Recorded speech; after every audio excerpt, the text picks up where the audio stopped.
Salut tout le monde et bienvenue à cette mini-récup sur les vecteurs. Les vecteurs sont vus en mathématiques de secondaire 5, TS et SN, mais sont également vus en physique. Aujourd'hui, on va voir les mots de vocabulaire concernant les vecteurs, les relations entre les vecteurs, la norme et l'orientation ou les composantes. Fait qu'on va voir les avantages d'une forme versus une autre forme. Ensuite, on va voir les différentes opérations sur les vecteurs et on va terminer par des exemples. Mais il va y avoir des exemples aussi tout le long de cette mini-récup. Donc, c'est parti. Tout d'abord, on va parler de quelques mots de vocabulaire concernant les vecteurs. Donc, il faut faire la différence entre c'est quoi un scalaire et c'est quoi un vecteur.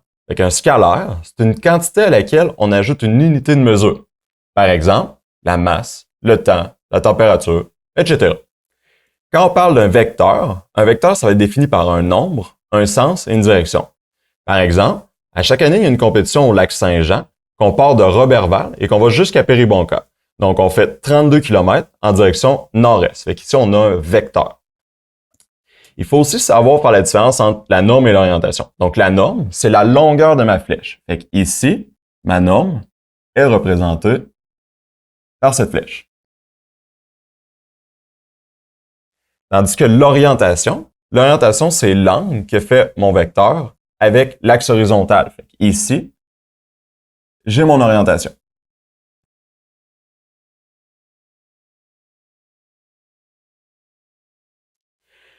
Il faut aussi savoir faire la différence entre la direction et le sens. Fait que la direction, c'est la droite qui supporte mon vecteur. Tandis que le sens, il est indiqué par la pointe de ma flèche. Fait qu'ici, j'ai la même direction, mais je n'ai pas le même sens. Et finalement, il faut savoir c'est quoi les composantes. Fait que si je donne les composantes 3, 4, ça veut dire qu'à partir de l'origine, je me déplace de 3 unités horizontalement et de 4 unités verticalement.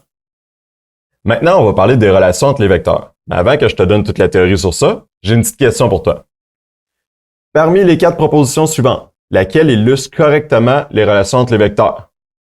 Fait que je te laisse quelques instants. Ici, la réponse est C. Et on va voir pourquoi à l'instant. Donc, quand on a des vecteurs qui sont équivalents, ça veut dire que c'est des vecteurs qui sont égaux. Ils ont la même norme, la même direction et le même sens. Quand on parle de vecteurs opposés, c'est des vecteurs qui ont la même norme, la même direction, mais ils sont de sens contraire et on peut le voir par la pointe de la flèche. Quand on parle de vecteurs collinéaires, c'est des vecteurs qui ont la même direction, mais ils n'ont pas nécessairement la même norme et ils n'ont pas nécessairement le même sens. Et finalement, les vecteurs orthogonaux, donc c'est des vecteurs qui sont perpendiculaires entre eux, qui n'ont pas nécessairement la même norme, ils n'ont pas la même direction et ils n'ont pas le même sens. Mais ils forment un angle de 90 degrés qu'on les rapproche, qu'on les colle l'un sur l'autre.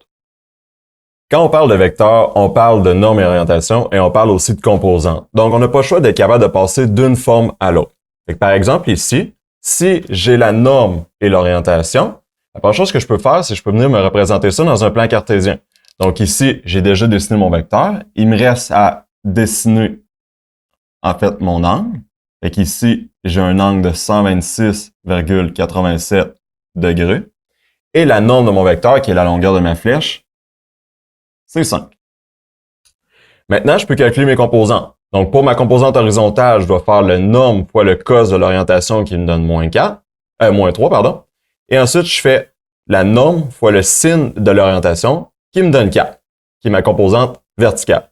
On regarde sur notre graphique, ça a du sens. Ce qui me reste à faire maintenant, en fait, c'est d'écrire ma réponse, qui est moins 3, 4. Maintenant, je veux partir de mes composantes et je veux trouver ma norme et mon orientation. Encore une fois, on peut se représenter ça sur un plan cartésien. Fait qu'ici, je vais venir dessiner ma composante verticale, donc qui est de 4, et ma composante horizontale, qui est de 3. À l'aide de ces deux informations-là, je vais pouvoir trouver la longueur de mon vecteur. Mais là, j'ai une petite question pour toi. Quel calcul nous permettra de trouver la norme d'un vecteur à partir de ses composantes? Donc, A, le rapport tangente, B, la relation de Pythagore, C, la loi des sinus, ou D, le théorème de la hauteur relative à l'hypoténuse. La réponse ici, c'est B. En fait, ici, on se rend compte qu'on a un triangle rectangle. Donc, à l'aide de la relation de Pythagore, on est capable de trouver notre norme qui est 5.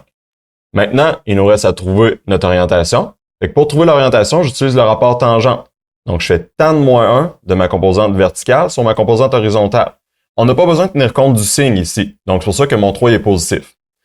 Je vais obtenir 53,13 degrés. Fait que ce que je viens de trouver, c'est l'angle qu'il y a juste ici. Moi, je veux trouver l'angle qu'il y a ici. Donc, je dois faire 180, moins la mesure que je viens de trouver, qui me donne mon orientation de 126,87 degrés. Quand on fait des calculs avec les vecteurs, on est mieux d'utiliser les composantes que la norme et l'orientation. On va voir pourquoi. Fait que ici, je t'aurais donné dans l'exemple, je t'aurais donné la norme et l'orientation de deux vecteurs. Fait que la première chose que tu peux faire, c'est dessiner ces vecteurs-là dans un plan cartésien. Fait que je dessine mon premier vecteur, mon deuxième vecteur, et là, on aurait une addition de vecteurs, par exemple. Fait que ce que je peux faire ensuite de ça, c'est qu'à partir de l'origine de mon premier vecteur et le bout de mon deuxième vecteur, je dessine mon vecteur résultant.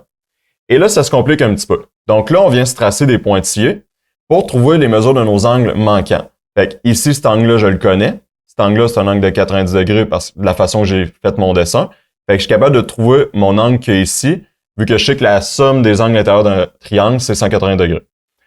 La mesure qui est ici est donnée dans le problème, fait que c'est l'orientation de mon deuxième vecteur. Donc, je suis capable de trouver mon angle qu'il y a juste ici. Donc, vu que je sais que ça c'est donné, ici c'est donné, et ça c'est un angle de 90 degrés, je trouve mon angle entre mes deux vecteurs. À l'aide de la loi des cosinus, vu qu'on sait c'est quoi la norme de ce vecteur-là et l'angle ici, je suis capable de trouver la norme de mon vecteur résultant. Il me reste maintenant à utiliser la loi des sinus pour trouver la mesure de l'orientation de mon vecteur. Fait ici, ce que je dois faire, c'est que je connais la mesure de cet angle-là, la norme de ce vecteur-là, la norme de ce vecteur-là qu'on a trouvé tantôt. Fait qu'à l'aide de la loi des sinus, je suis capable de trouver l'angle qui est juste ici. Et là, il nous reste une dernière étape. Fait que l'angle de mon vecteur bleu, de mon premier vecteur, moins la mesure que j'ai trouvée juste ici, va me donner l'angle de mon vecteur résultant. Fait que, as-tu vu comment il y a beaucoup d'étapes pour résoudre ça quand on fait la norme et l'orientation? Donc, on fait une addition de vecteurs, par exemple.